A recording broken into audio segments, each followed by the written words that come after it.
ਇੱਕ ਹੱਥ 'ਚ 15 ਲੱਖ ਰੁਪਈਆ ਤੇ ਇੱਕ ਹੱਥ 'ਚ 1000 ਰੁਪਈਆ ਦਾ ਨੋਟ ਹੈ। ਅਕਸਰ ਮੱਝਾਂ ਗਾਵਾਂ ਦਾ ਸੌਦਾ ਹੋਏ ਨਾ ਤੇ 5000 ਰੁਪਈਆ ਦਿੰਦੇ ਨੇ। ਇਹ ਬਈ ਸਾਈ ਫੜ ਲੈ, ਇਹ ਸਾਈ ਤੇ ਸੌਦਾ ਹੁੰਦਾ। ਸਾਈ ਜਿਹੜਾ ਬੰਦਾ ਫੜ ਲੈਂਦਾ ਨਾ, ਉਹ ਰਾਤ ਪੂਰੀ ਬਦਮਾਸ਼ੀ 'ਚ ਰਹਿੰਦਾ ਵੀ ਮੈਂ ਹੁਣ 1000 ਰੁਪਈਆ ਫੜਿਆ, ਬੰਦੇ ਨੱਸ ਕਿੱਥੇ ਸਕਦੇ ਨੇ। ਇਹ ਨਹੀਂ ਦੇਣ ਹੁੰਦਾ ਵੀ ਬੰਦੇ ਨੇ ਆਪਣੇ 1000 ਰੁਪਈਏ ਪਿੱਛੋਂ ਜਿਹੜਾ ਨਾ ਮਾਲ ਲੈਣ ਆਉਣਾ ਹੈ। ਗਾਂ ਹੈ, ਮੱਝ ਹੈ, ਖੋਤੀ ਹੈ, ਖੱਚਰ ਹੈ, ਘੋੜੀ ਹੈ, ਕੁੱਤਾ ਬਿੱਲੀ ਜੋ ਵੀ ਹੈ, ਲੈਣ ਆਉਣਾ ਵੀ ਬੰਦਾ ਸਾਈ ਦੇ ਕੇ ਗਿਆ, ਬਿਆਨਾ ਦੇ ਕੇ ਗਿਆ ਤੇ ਬਿਆਨਾ ਜਦੋਂ ਹੋ ਗਿਆ ਗੱਲ ਡਨ ਹੋ ਗਈ। ਇਹ 15 ਲੱਖ ਰੁਪਇਆ ਈਦ ਵਾਲੇ ਦਿਨ ਭਾਈ ਦੇ ਮਾਮੂ ਆਏ ਨੇ। ਵੈਸੇ ਵੀ ਇਹਨਾਂ ਨੂੰ ਮੱਝਾਂ ਦਿੱਤੀਆਂ ਨੇ, ਖੜੀਆਂ ਨੇ ਭਾਈ ਨੇ, ਇਹ ਨਹੀਂ ਉਦਣ ਆਏ, ਇਹਨਾਂ ਦੇ ਮਾਮੂ ਆਏ ਨੇ, ਉਹਨਾਂ ਪਸੰਦ ਕੀਤੇ। ਤੇ ਕਿੰਨੇ ਪੈਸੇ ਭਾਈ ਉਹ ਦੇ ਕੇ ਗਏ ਨੇ? 15 ਲੱਖ ਰੁਪਏ ਸੌਦਾ ਕਰਕੇ ਗਏ। ਸੌਦਾ ਦਾ ਨਹੀਂ ਮੈਨੂੰ ਪਤਾ ਕਿ ਮੈਂ ਕਿਉਂਕਿ ਨਾਲ ਨਹੀਂ ਸੀ। ਮੈਨੂੰ ਇਹ ਕਿਹਾ ਕਿ ਮੱਝਾਂ ਮੈਂ ਵੇਖੀਆਂ, ਮੈਨੂੰ ਪਸੰਦ ਨਹੀਂ ਆਈਆਂ, ਮੈਂ 15 ਲੱਖ ਰੁਪਈਆ ਤੇ ਆਇਆ ਉਹਨਾਂ ਨੂੰ। ਬਾਕੀ ਉਹਨਾਂ ਦਾ ਮੱਝਾਂ 2 ਖੜੀਆਂ ਸੀ, 23 ਲੱਖ ਦੀ ਉਹਨਾਂ ਨਾਲ ਗੱਲਬਾਤ ਹੁੰਦੀ ਸੀ, ਲੇਕਿਨ ਮੈਂ ਫਾਈਨਲ ਨਹੀਂ ਕੀਤੀ। ਮੈਂ ਕਿਹਾ 15 ਲੱਖ ਆ ਗਿਆ, ਭਣੇਵਾ ਮੇਰਾ ਆਏਗਾ, ਜੇ ਸਾਨੂੰ ਕੋਈ ਪਸੰਦ ਆਈ ਬੋਲਿਆ ਤੁਹਾਡੇ ਨਾਲ, ਜੇ ਸਾਨੂੰ ਕੋਈ ਪਸੰਦ ਹੈ, ਜਿੱਦਾਂ ਮੈਨੂੰ ਉਹਨਾਂ ਨੇ ਦੱਸੀ ਗੱਲ, ਸਾਰੀ ਗੱਲ ਉਹਨਾਂ ਗਲਤ ਕੀਤੀ ਹੈ। ਮਾਮੂ ਹੋਰੀ ਸੁਣਦੇ ਵੀ ਹੋਣਗੇ, ਪੈਰਾਂ ਤੋਂ ਲੈ ਕੇ ਸਿਰ ਦੇ ਵਾਲਾਂ ਤੱਕ ਮਾਮੂ ਹੋਰਾ ਝੂਠ ਮਾਰਦਾ। ਮੈਨੂੰ ਟੋਟਲ ਜੋ ਉਹਨਾਂ ਨੇ ਮਾਮੂ ਹੋਰੇ ਤੁਹਾਡੇ ਈਦ ਵਾਲੇ ਦਿਨ ਆਏ ਨੇ, 2 ਘੰਟੇ ਲੜ ਘੋਲ ਕੇ ਉਹਨਾਂ ਨੇ ਸੌਦਾ ਕੀਤਾ। ਨਫਾ ਉਹਨਾਂ ਕੋਲ 100 ਰੁਪਈਆ ਨਹੀਂ ਲਿਆ। ਸਾਰੇ ਡੇਰੇ ਤੋਂ ਉਹਨਾਂ ਚੰਗੀਆਂ ਮੱਝਾਂ ਕਢਾਈਆਂ ਤੇ 1000 ਉਹਨਾਂ ਨੂੰ ਦਿੱਤੀਆਂ।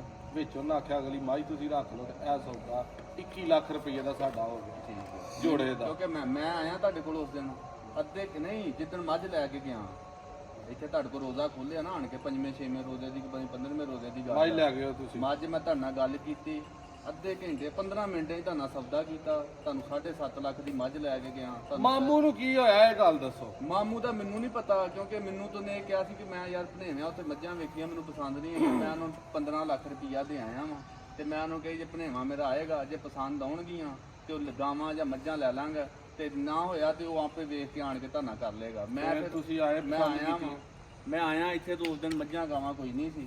ਮੈਂ ਉਹਨੂੰ ਕਿਹਾ ਹੁਣ ਕੀ ਕਰਨਾ, ਤੇ ਤੁਹਾਨੂੰ ਕਾਲ ਵੀ ਕੀਤੀ ਸੀ ਆਣ ਕੇ, ਤੇ ਉਹਨੇ ਕਿਹਾ ਯਾਰ ਫਿਰ ਤੁਹਾਡੇ ਮਾਮੇ ਦਾ ਈਦ ਵਾਲੇ ਦਿਨ ਪੈਸੇ ਦੇ ਕੇ ਗਿਆ ਮਾਮਾ ਸਾਹਿਬ। ਦੂਜੇ ਦਿਨ ਮਾਮੇ ਉਹਨਾਂ ਜਾ ਕੇ ਆਖਿਆ ਵੀ ਸਾਡਾ ਜਿਹੜਾ ਨਾ ਜ਼ੇਨ ਉਹ ਸਸਤੀਆਂ ਮੱਝਾਂ ਲੈਣ ਦਾ ਬਣਨ ਡਿਆ, 4-5 ਲੱਖ ਵਾਲੀਆਂ, 10-12 ਲੱਖ ਵਾਲੀ ਸਾਡੀ ਪਸਲੀ ਕੋਈ ਨਹੀਂ ਹੈ, ਤੇ ਸਾਡੇ ਜਿਹੜੇ ਪੈਸੇ ਨੇ ਨਾ ਉਹ ਜਿੱਦਣ ਸਾਡਾ ਭਣੇਵੇਂ ਨੂੰ ਮੈਂ ਘੱਲਣਾ ਉਹ ਆ ਕੇ ਲੈ ਜਾਂਦਾ। ਉਹ ਤੇ ਜਾਂਦਿਆਂ ਸ਼ਾਮ ਨੂੰ ਹੀ ਸਾਰਾ ਕੰਮ ਉਹਨਾਂ ਜਿਹੜਾ ਨਾ ਟਿਕਰ ਬਣਾਤਾ ਜੀ ਤੇ ਜਾਣ ਦਾ ਮੈਨੂੰ ਨਹੀਂ ਪਤਾ ਇਸ ਗੱਲ ਦਾ। ਤੁਹਾਡੇ ਮਾਮੂ ਹੋਰਾਂ ਕੋਲ ਪੈਸੇ ਬੜੇ ਨੇ, ਤੁਸੀਂ ਸਾਡੇ ਭਾਈ ਹੋ, ਆਏ ਹੋ, ਸੌਦਾ ਕੀਤਾ, ਸੋਹਣੇ ਲੈ ਕੇ। ਸਾਡਾ ਮਕਸਦ ਕੋਈ ਵੀਡੀਓ ਬਣਾਉਣ ਦਾ, ਕਿਸੇ ਨੂੰ ਉਹ ਨਹੀਂ ਕਿਸੇ ਤਰ੍ਹਾਂ ਦਾ। ਉਸ ਤਰ੍ਹਾਂ ਦੌਰ ਐਸਾ ਹੈ ਕਿ ਆ 15 ਲੱਖ ਹੈ ਨਾ, 15,000 ਵੀ ਹੋਏ ਨਾ ਤੇ ਬੰਦਾ ਮਾੜਾ ਜਿਹੜਾ ਚੂੜ ਹੈ ਉਹ ਵੀ ਕਿਸੇ ਨੂੰ ਤਰਾ ਛੜੇ ਨਾ ਵੀ ਜਾ ਲਿਆ ਜਾਂਦੇ ਤੇ ਲੀਲਾ, ਤੇ ਬੰਦਿਆਂ ਚੌਰੀਆਂ ਕੋ ਪੈਸੇ ਨਹੀਂ ਲੈ ਜਾਂਦੇ। ਦੌਰ ਐਸਾ ਆ ਗਿਆ ਹਰ ਬੰਦਾ ਆਪਣਾ ਲੰਗ ਬਚਾਉਂਦਾ।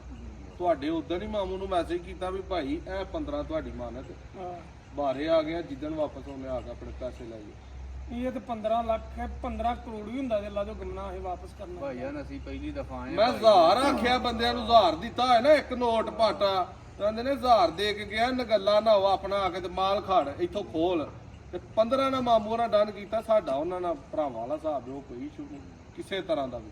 ਮਾਲ ਉਹ ਆ ਕੇ ਉਹਨਾਂ ਉਧਰੋਂ ਐ ਕੀਤਾ ਵੀ ਮੇਰੇ ਨਾਂ ਤੇ ਉਧਰ ਮਾਲ ਹੋਰ ਦਾ ਹੋਰ ਟੁਰ ਗਿਆ, ਨਵਾਂ ਆ ਗਿਆ, ਫੇਰ ਟੁਰ ਗਿਆ, ਫੇਰ ਆ ਗਿਆ, ਫੇਰ ਟੁਰ ਗਿਆ, ਉਹ ਤੇ ਚਾਲਾ ਚੱਲਿਆ ਰਹਿੰਦਾ। ਇਹ ਤੁਸੀਂ ਗਿਣੋ ਤੁਹਾਡੀ ਮਾਨਤ। ਮਾਮੂ ਹੋਰਾਂ ਨੂੰ ਐਣਾ ਦੇ ਐਣ ਜਾ ਕੇ ਫੜਾਣਾ ਤੇ ਇਹ ਕਹਿਣਾ ਮਾਮੂ ਜੀ ਗੱਲ ਜਿਹੜੀ ਹੈ ਨਾ ਜਿਵੇਂ ਸਿੱਧੀ ਹੋਈ ਉਵੇਂ ਮੈਨੂੰ ਤੇ ਦੱਸ ਦੇ ਭਣੇਵੇਂ ਨੂੰ। ਉਹਨਾਂ ਨੂੰ ਕਹੀ ਆਓ ਮੇਰੇ ਨਾਲ ਇਕੱਠੇ ਚੱਲਦੇ ਆਂ। ਤੁਹਾਨੂੰ ਨਾ ਫਿਰ ਗੱਲ ਹੀ ਹਕੀਕਤ ਦੱਸੀ। ਮੈਂ ਤੇ ਜੋ ਹਕੀਕਤ ਦੱਸੀ, ਮੈਂ ਤੇ ਮਾਸ਼ਾਅੱਲਾ ਸਰਕਾਰੀ ਠੇਕੇਦਾਰ ਆ, ਕਰੋੜਾਂ ਦੇ ਕੰਮ ਕਰਦੇ, ਜਿਹੜੀ ਜ਼ਬਾਨ ਕਰ ਲਈਏ ਨਾ ਜ਼ਬਾਨ ਤੋਂ ਨਹੀਂ ਲੀਦਾ, ਤੇ ਜ਼ਬਾਨ ਤੋਂ ਨਹੀਂ ਭੱਜੀਦਾ। ਜ਼ਬਾਨ ਵਾਲੇ ਮਾਮੂ ਹੋਰਾਂ ਨੂੰ ਕਹਿਣਾ ਕਿ ਮਾਮੂ ਜੀ ਜ਼ਬਾਨ ਵਾਲੇ ਬਣੋ, ਜ਼ਬਾਨ ਤੋਂ ਨਹੀਂ ਲੀਦਾ। ਬੰਦਾ ਨਗੱਲਾ ਜਿਹੜਾ ਨਾ ਉਹ ਗਲਤ ਹੁੰਦਾ ਤੇ ਹਮੇਸ਼ਾ ਹਰ ਮੈਦਾਨ 'ਚ ਜਾ ਕੇ ਬਿਜ਼ਤ ਹੁੰਦਾ। ਤੁਸੀਂ ਆਏ ਹੋ, ਸੋਹਣਾ ਸੌਦਾ ਆਇਆ, 1 ਮਿੰਟ ਲੱਗਾ ਬਿਲਕੁਲ ਪਤਾ ਸੀ ਮੱਝ ਲੱਗ ਕੇ ਤੁਹਾਡੇ ਘਰ ਟੁਰ ਗਈ ਹੈ। ਤੇ ਕੋਈ ਬੰਦਾ ਜਦੋਂ ਵੀ ਆਓ ਇਹ ਸਾਰੇ ਨਾਦਰ ਭਾਈ ਨਾ ਅੱਗੇ ਵੇਖਿਆ ਕਰੋ ਵੀ ਆ 10-15 ਲੱਖ ਜਾਂ 2 ਲੱਖ ਜਾਂ 1,50,000 ਦੇ ਕੇ ਤੁਸੀਂ ਟੁਰ ਜੇ ਤੁਹਾਂ ਜਾ ਕੇ ਐ ਹਿੱਲਣਾ ਤੇ ਉਹਨਾਂ ਕਹਿਣਾ ਕਾਕਾ ਸਲਾਮ ਅਲੈਕਮ ਬਿਆਨਾ ਦਿੱਤਾ, ਇਹ ਵਾਪਸੀ ਵਾਲਾ ਕੰਮ ਨਹੀਂ ਹੁੰਦਾ। ਬੰਦੇ ਪਾਉਂਦੇ ਨੇ 100 ਰੁਪਏ 1000 ਦੇ ਨੋਟ ਤੇ ਤੁਹਾਨੂੰ ਵੀ ਪਾਣੇ ਹੁੰਦੇ ਨੇ, ਬਾਕੀ ਸਾਡੇ ਮਿਆਰ 'ਚ ਫਰਕ ਪੈਂਦਾ। ਕੋਈ ਇੱਕ ਵੀ ਤੁਹਾਨੂੰ ਕੋਈ ਨਾਂ ਦੀ ਆਵਾਜ਼ ਆਈ ਹੋਵੇ ਵੀ ਨਹੀਂ ਹੈ ਤੇ ਇਹ ਉਹ ਨਾ ਕਿਸੇ ਪਾਸੇ ਨੂੰ ਕੋਈ ਨਾਂ ਦੀ ਬਈ ਤੁਹਾਡੀ ਅਮਾਨਤ ਆ ਕੇ ਲੈ ਜਾਓ। ਬਿਲਕੁਲ ਤੁਸੀਂ ਕਹਿੰਦਾ ਗਿਆ ਕਿਤੇ ਜਿਸ ਤਰ੍ਹਾਂ ਹੁੰਨਾ ਤੁਹਾਨੂੰ ਫੋਨ ਕਰਦਾ। ਉਹਨਾਂ ਪੈਸਿਆਂ ਦਾ ਕੀ ਮਕਸਦ ਜਿਹੜਾ ਅਗਲਾ ਚੀਜ਼ ਲੈ ਕੇ ਖੁਸ਼ ਨਹੀਂ, ਲੇਕਿਨ ਚੀਜ਼ ਨਫੇ ਦੀ ਹੋਏ ਨੁਕਸਾਨ ਦੀ ਹੋਏ ਜ਼ਿੰਦਗੀ ਦਾ ਇੱਕ ਅਸੂਲ ਹੁੰਦਾ ਕਿ ਜਿਹੜਾ ਬੰਦਾ ਹੁੰਦਾ ਨਾ ਨਕੰਮਾ, ਉਹ ਆਂਦਾ ਉਹ ਜ਼ੁਬਾਨ ਦਾ ਕੀ ਕਰਨਾ ਜਿਹੜੀ ਜ਼ੁਬਾਨ ਘਾਟਾ ਪਵਾਏ। ਜਿਹੜਾ ਬੰਦੇ ਦਾ ਪੁੱਤਰ ਹੁੰਦਾ ਨਾ, ਉਹ ਆਂਦਾ ਜ਼ੁਬਾਨ ਭਾਵੇਂ ਹੁਣ ਧੌਣ ਵੱਡੀ ਜਾਏ, ਹਿੱਲਣੀ ਕੋਈ ਨਹੀਂ, ਮੈਂ ਟਿਕਿਆ ਰਹਿਣਾ। ਖੁਸ਼ ਰਹੋ ਸਰ ਜੀ, ਆਬਾਦ ਰਹੋ। ਹੁਣ ਮਾਮੂ ਹੋਰਾਂ ਦੇ ਨਾਲ ਹੀ ਤੁਸੀਂ ਆਉਣਾ, ਜਦੋਂ ਉਹਨਾਂ ਨੂੰ ਕਹਿਣਾ ਮਾਮੂ ਸੌਦਾ ਮੈਂ ਕਰਨਾ, ਉਹ ਮਾਮੂ ਵੇਖਣਾ ਤਸੱਲੀ ਦੇ ਨਾਲ। ਠੀਕ ਹੋ ਗਿਆ ਜੀ ਭਾਈ ਇਰਫਾਨ, ਇਹਦੇ ਕੰਮ ਹੀ ਹੁੰਦੇ ਨੇ ਸਰ। ਮੈਂ ਜੀ ਤੁਸੀਂ ਬਿਹਤਰੀਨ ਕੀਤਾ, ਇੰਦੇ ਹੁੰਦੇ ਨਹੀਂ ਲੇਕਿਨ ਤੁਸੀਂ ਕਰਦੇ ਇਨਸ਼ਾਅੱਲਾ ਕਰਨੇ ਬਣਦੇ ਨੇ। ਭਰਾਵਾਂ ਦੀਆਂ ਜਿੰਨੀਆਂ ਕੁ ਮੁਹੱਬਤਾਂ ਨੇ, ਇਹ ਕਿੰਨੇ ਕੁ ਪੈਸੇ ਨੇ ਜਿਹਦੇ ਤੇ ਹੱਥਾਂ ਦੀ ਮੈਲ ਹੁੰਦੇ। ਬਿਲਕੁਲ। ਵੀਡੀਓ ਅੱਛੀ ਲੱਗੇ ਦੋਸਤੋ ਸ਼ੇਅਰ ਕਰੋ। ਨਵੇਂ ਬੰਦੇ ਕੋਈ ਵੀ ਕਿਤੋਂ ਵੀ ਮਾਲ ਲਵੋ, ਜਦੋਂ ਜ਼ੇਨ ਹੈ ਪੂਰਾ ਪ੍ਰੋਪਰ 100% ਬਿਆਨਾ ਕਰੋ, ਪੇਮੈਂਟ ਕਰੋ, ਚੁਆਈ ਕਰੋ, ਤਸੱਲੀ ਨਾਲ ਫਿਰ ਖਰੀਦੋ। ਲੈ ਕੇ ਜਾ ਕੇ ਸਲਾਹ ਜਿਹੜਾ ਕਰਨ ਵਾਲਾ ਕੰਮ ਹੈ ਨਾ, ਉਹ ਇੰਜੀ ਹੈ ਵੀ ਜਿਵੇਂ ਪੈਟਰੋਲ ਦੇ ਟੈਂਕਰ ਅੱਗੇ ਤੀਲੀ ਬਾਲ ਕੇ ਬਹਿਣ ਵਾਲਾ ਹਿਸਾਬ।